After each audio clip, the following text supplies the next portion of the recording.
Google has a 200-page document that explains exactly how it wants websites to be evaluated. It pays real people to evaluate websites against it, and most marketers have never heard of it. Today, Trevor's going to walk us through what it actually says and what it means for how you show up online. Trevor, we're going to talk about Google Quality Rater Guidelines today. Before we get into what's in them, can you just explain what this document actually is? Who wrote it, who uses it, and why does it exist? Yeah, absolutely. As you said, a lot of people are surprised to hear that there is this document and even that there are such things as quality raters, right? I think everybody thinks Google is just this pure algorithm and maybe an armor of server techs and that's it. But there really are an army of people that use these quality raters guidelines. There's roughly 16,000 of them, although that changed. It was up to 25,000. They've reduced it, and you can see where that trend is going. And not that they're planning on using AI at all. But yeah, so they have these quality raters, and they use this document called the Quality Raters Guidelines, which is an actual document that's published. You can go online and search for it. It's a massive PDF, and there's actually a ton of really useful information in there. Very few people outside of the SEO industry, and even a lot in the SEO industry, don't really read it, don't use it, but it's very, very useful. Distinction to make though, the quality raters and the scoring that they give, the tests that they do, they don't actually change the rankings. They use machine learning and the feedback from these quality raters to test out subtle perturbations in the algorithm. So these quality raters will rate a set of results with a subtle algorithm perturbation, and they'll take that feedback and they'll use that to inform whether the changes they made to the algorithm were good or not. And then they'll decide which ones worked before they make it public. That's what it's there for. Um, what this does more than anything is it just gives you an insight into how Google thinks, right? It's literally a document telling you how they think about quality. Quality is very important, so we should pay attention to it. And a lot of people in the SEO industry get really hung up about this and many things as well, right? But like, is it a direct ranking factor or is it an indirect ranking factor? And, those are good questions to ask and understand. But my perception to that is if it moves the needle and you want to move the needle, why'd you care, right? And another just insight into how this all works is there was a recent sort of Google endpoint leak. Mark Williams-Cook was doing some work for his Also Ask tool, by the way, shout out for alsoask.com, great tool. He was doing some work and he discovered a pretty severe endpoint leak. He actually got the highest Google bounty for that, which he donated to charity, which I think is awesome. But what it did uncover is there is actually a quality score, a domain quality score for every single site that Google has. And this is something that as the SEO industry, we conceptualized for years. And this endpoint leak really did validate that it's there. And even more than that, it exposed a whole bunch of things. And what they're now trying to do is essentially and it really blew me away with the data that was there in this endpoint leak. There's a ton of post-search delivery QA that they do on the user side to see how the results were perceived, how they were used, and what quality they were. So they're now morphing away from manual human quality raters and trying to do it all with AI and machine learning. So just to sum up, I guess the raters themselves are not the algorithm. They're more like the algorithm's training data. Is that the right way to think about it? Yeah, absolutely. And, I just say if it moves the needle, why do you care? The things that they determine find their way into the algorithm or the positive changes that align with this quality raters guideline find their way into the algorithm. So what's important in the quality raters guidelines and anything you can do on your site aligned to that will ultimately help you algorithmically. It's not direct. You can't one for one quantify it. But again, we're in the business of moving the needle. And I love the logic side, right? To know exactly why that parameter changed and that had this effect, cause and effect. But this is a lot more soft than that, right? But it's still, what's in the quality raters guidelines is ultimately what they're trying to engineer the algorithm towards. So there's an acronym that I hear you and Stefan mention quite a bit, probably just about every call I've been Pretty on. much every call, yeah. Which is EEAT. Can you walk us through what each of those letters actually means? Not just the definitions, but how people should be thinking about it, and then what does Google actually look for when it evaluates each one?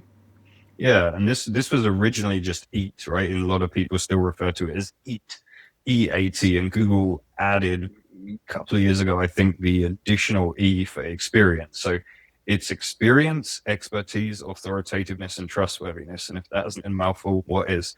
But it's Google's concept, or again, this just tells you how they think. And the reason we're talking about this concept is mentioned extensively in the quality raters guidelines, right? So they're trying to determine algorithmically, how do you validate experience, expertise, authoritativeness, and trustworthiness? And so, experience, fairly clear what it is, right? But how do you actually algorithmically determine that? How can you find the information that proves someone has experience? And then expertise, again, different industries, different niches, this can be displayed in lots of different ways. Is it someone has formal qualifications, or have they just had a long career and demonstrate expertise and they're cited in a bunch of places? Lots of different ways that you can assess that. Authoritativeness, similar, but what's the body of evidence that shows you're an authority on a topic, right? You could have a lot of experience and expertise in a subject, but nobody's really giving you any credit for it, and then you technically don't have that much authoritativeness. So authoritativeness is really who else has said you do this, right?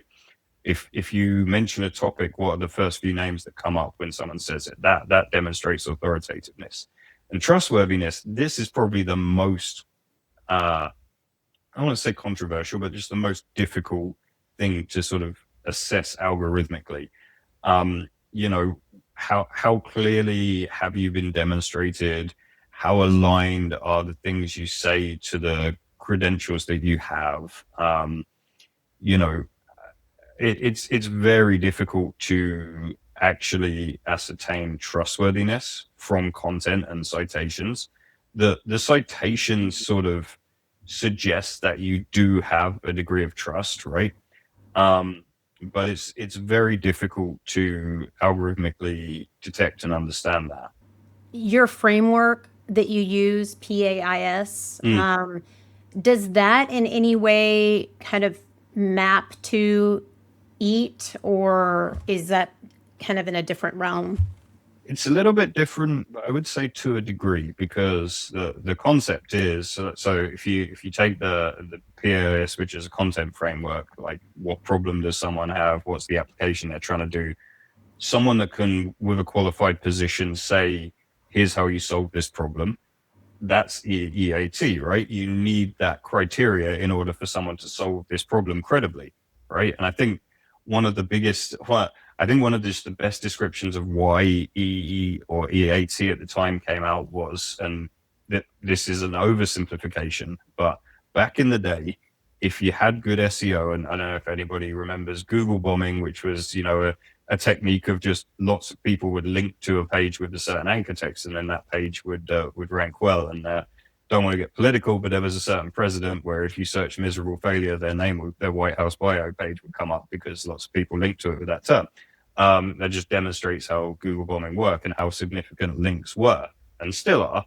But the example given that I really liked was someone in theory could rank for carrots are the cure to cancer, which they're obviously not, right? Everybody knows that. But the historical and traditional algorithmic way that SEO worked was somebody could rank for that term with all of the right SEO metrics and links, but now they can't because there's no credible EAT or EEAT. It's much easier to say EAT than EEAT, but there's no credible evidence or authoritative people that have been cited.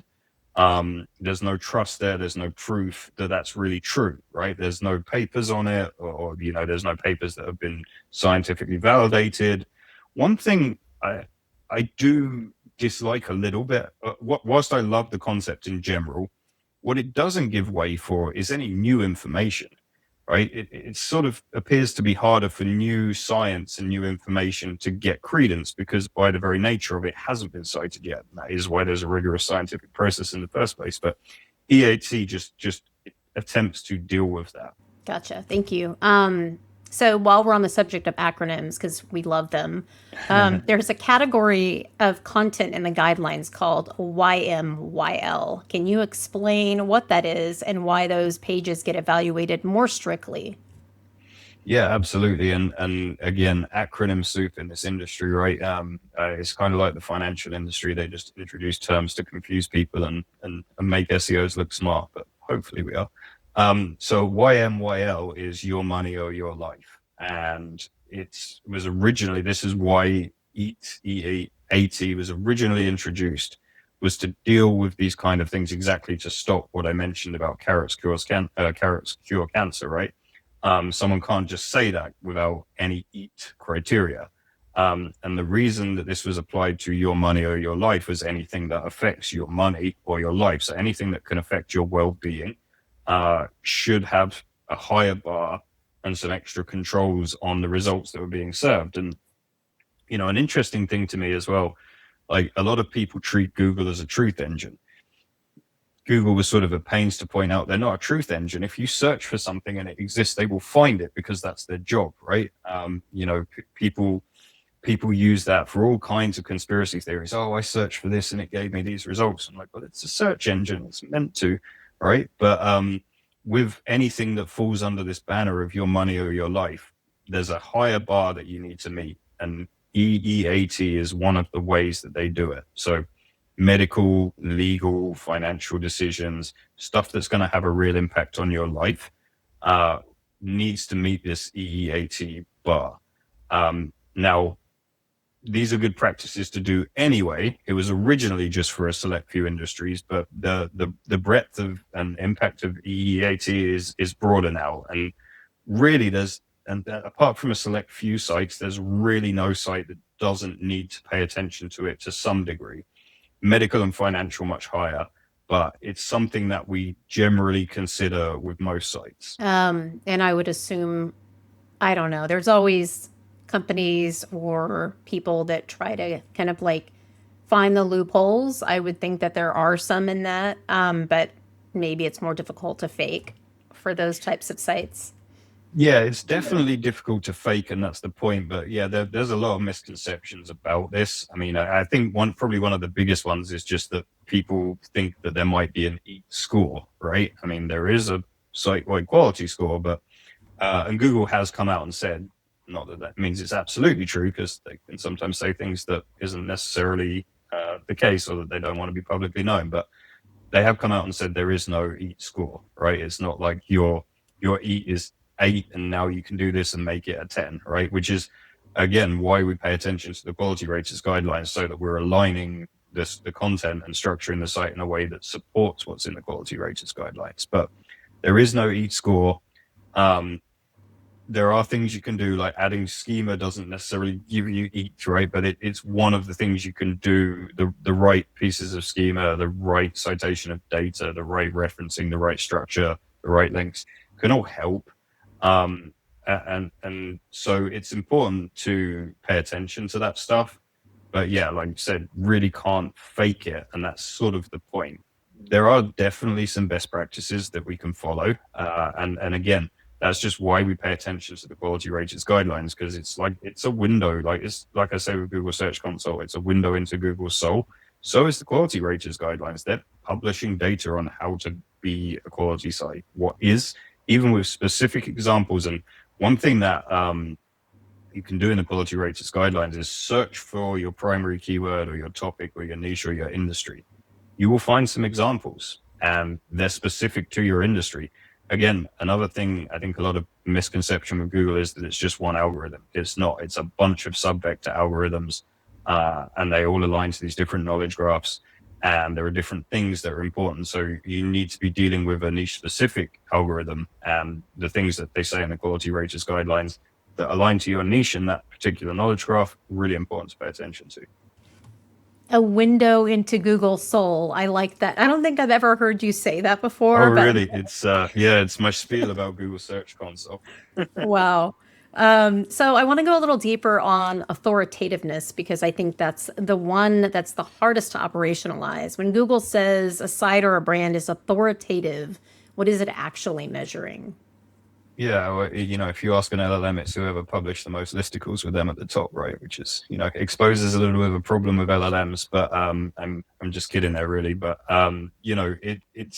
it's about who links to you, who's saying that you're an authority, who's citing you, and again that knowledge graph alignment. That when terms and things are searched for a certain thing, if you align with that knowledge graph, and you've shown expertise in that knowledge graph, that's going to help a lot more.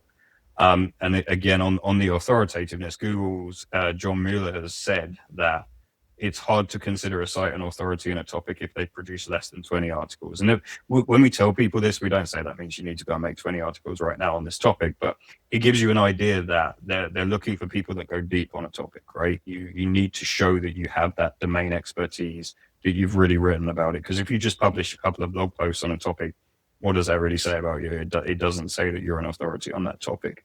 And so when you do that, and this is how we align content and structure sites to help meet these criteria, Google starts to see you as a topical authority. And when they can associate a person with that has these EEAT criteria and credentials, that really helps the content perform.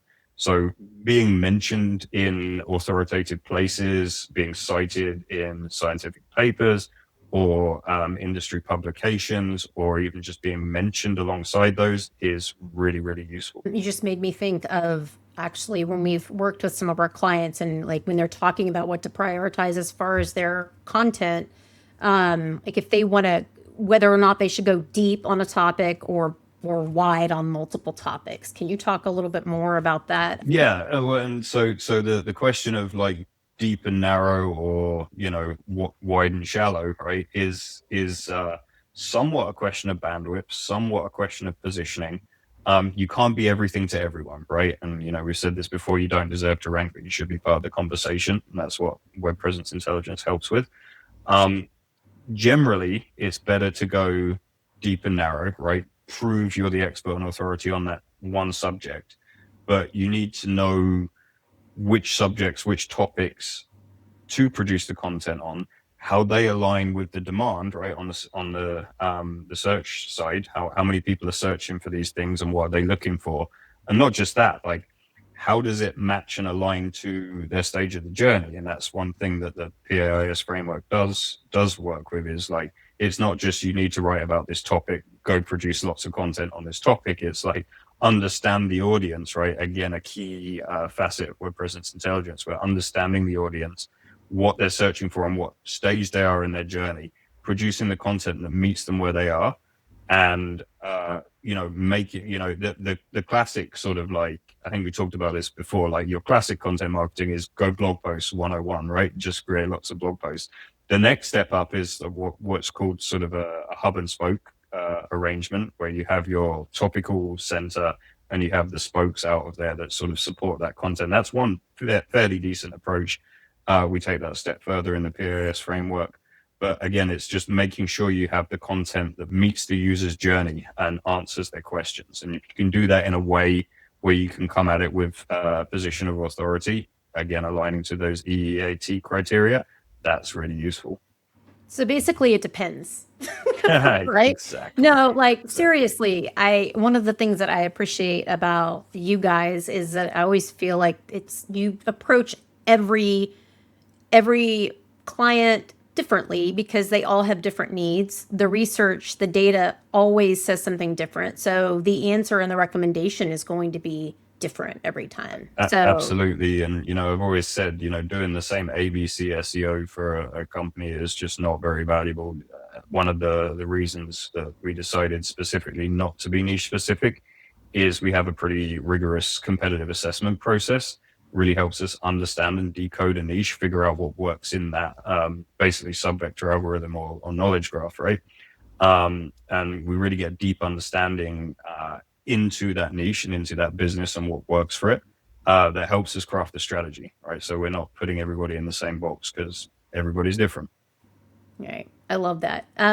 So you've talked about the connection between how Google evaluates authority and how LLMs decide who to cite. Can you draw that line for our listeners? Yeah, and so this is actually this is where there's a lot of talk in the industry currently about like AEO, GEO, or doing SEO for AI, or what do you call it? There's one school of thought is they're fundamentally different, they're completely different things. The other is it's the same thing called a different name, and I'm much more in that camp of it's the same thing called a different name. However, there is a big distinction, and the main distinction is that LLMs don't really use links in the classical sense, and links and PageRank was Google's sort of foundational differentiator that made the way for search engines to be successful. And that was basically counting links as votes, which they still do today. It still has a very big part to play. What we've seen over time is, and I think Rand from SparkToro kind of coined this term of like brand mentions being the new links. And they sort of are. Links are still very important, but like brand mentions is a social signal, right? Or it's a signal that says, or espouses EEAT. And that the LLMs generally like to see that, and because they're not really evaluating links in the same way, they're more evaluating these brand mentions. So LLMs have a significantly different distinction in mentions. They don't use the links in anywhere near the same way that traditional search engines do. But what they do see is a lot of the EEAT signals, right, where people are mentioned. A lot of those things work for both the traditional search and LLMs. And so that's the big difference between the two. Again, I'm much more in that camp of SEO is just or GEO is just SEO in disguise, right? And I've yet to hear that I've yet to see a good description of what works for AEO and GEO that isn't just a list of SEO best practices or things you should be doing anyway, right? So I think that, this is where WPI intersects them both. It's web presence intelligence that we came up with. We were doing it before AI, but it's just where do you need to be visible, right? That's fundamentally what it is. And it's sort of agnostic to search engines or LLMs. It's just how do you need to be positioned and where. So I think there's a lot of people selling vaporware with these AEO and GEO services. There are definitely some nuances, and this is why that it depends exists in the industry. But again, I've always said, if you have to say it depends, you should qualify why, right? Because it's unacceptable just to say it depends. I will always call out SEOs that just say it depends without a qualifier. For someone listening who runs marketing at a mid-market company and they've just absorbed all of this, what do they actually do on Monday morning? What's the first move? Yeah, good question. So I think one of the things I mentioned there was just go search for quality raters guidelines, go find it. You will find it if you search for quality raters guidelines, and then search that document for your key terms in your industry. That's really going to help. I would take a good look at author pages and your team, right? You should have a team page or an author page. If you have content publishers, they should be cited. They should be linked to. So do a thorough audit of your team or author pages and make sure that you're listing all appropriate details. You can link all of their social profiles and credentials. There's a schema type called same as, which is essentially linked with. So there's a bunch of stuff you can do that help make those connections between all of the different things that support EEAT and assign them to a person. And then the person that's written that content in your site, you're leveraging that EEAT of that person for your content. So that's really important. And I think, you want to take a deep look at your content as well.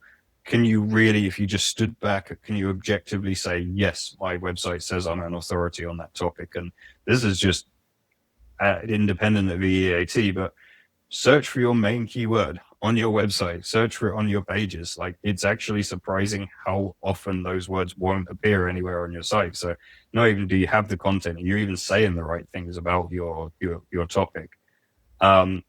And then, search for your brand name, search for your core keywords, and see who else is mentioning you alongside them, both in the LLMs and traditional search. And again, this is where Web Presence Intelligence helps you surface those things and figure out where you need to be mentioned. And then also, if you're just searching for your company, do you get a knowledge panel or anything like that come up? Have you claimed it? Do you own it? What are all of the things and other third-party references to your business? Do they exist? Have you claimed them? Can you log into them? Do you have accounts? Can you influence them?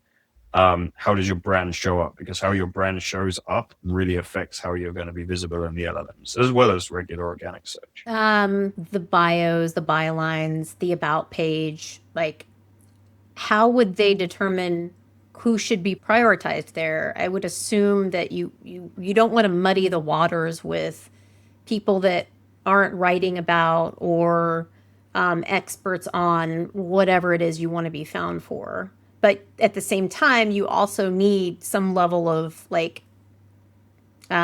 presence. So how do you distinguish between those two? Yeah, so the kind of nice thing about a lot of the things you do to help with EEAT is, if you think about team page, if you think of a team of 20, right? And in most companies, you'll probably have your top 2 or 3 that publish 90% of the content, right? Typical 80-20 principle. It's often the way, not always, but often. And those are usually template level pages, right? So you can make schema, for example, and all of the additional schema types that you should add on a team or author page. You make that change, and it's on all of them. You have to fill in the details for each person individually, but you've made that change, and so there's not actually a prioritization. It's not like, I'm only going to focus the EEAT stuff on my top 2 people, right, or my top 2 authors. They're going to be a priority naturally just because of the content they've written.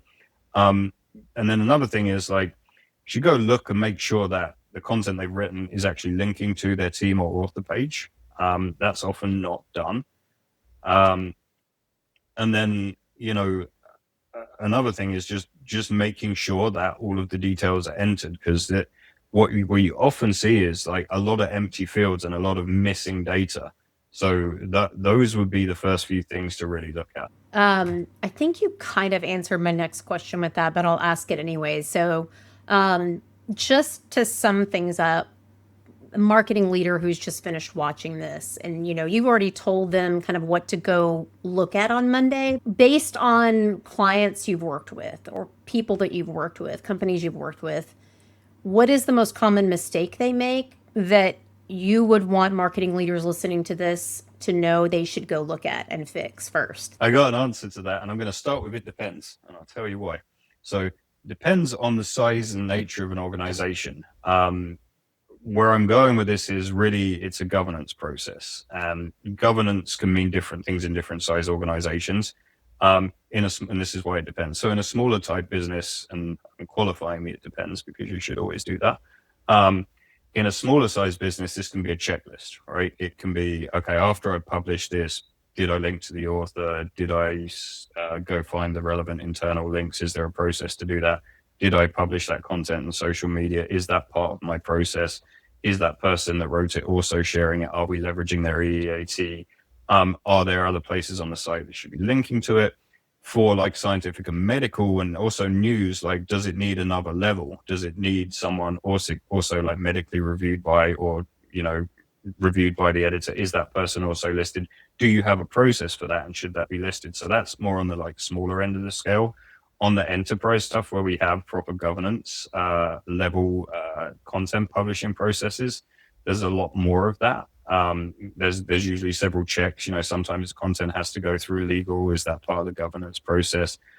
Are we making sure that all of the right boxes are checked? Are we entering all of the details? Because even with the best will in the world, if you don't have the right process, those things are often missed, right? It's really easy to click the publish button, but that's really just the first step. You're speaking my ops language. I appreciate that. Awesome. Thank you for this. To wrap up, Google has been telling us what it values for years. It's all in a document that most people have never read. If you take one thing from today, let it be this: Authority is not something you claim, it's something you earn, and it shows up across every surface where your buyers are making decisions. That's what we're going to keep digging into. Next week, Stefan takes the wheel, and we're going to talk about what your content calendar might be actually doing to work against you. We'll see you then.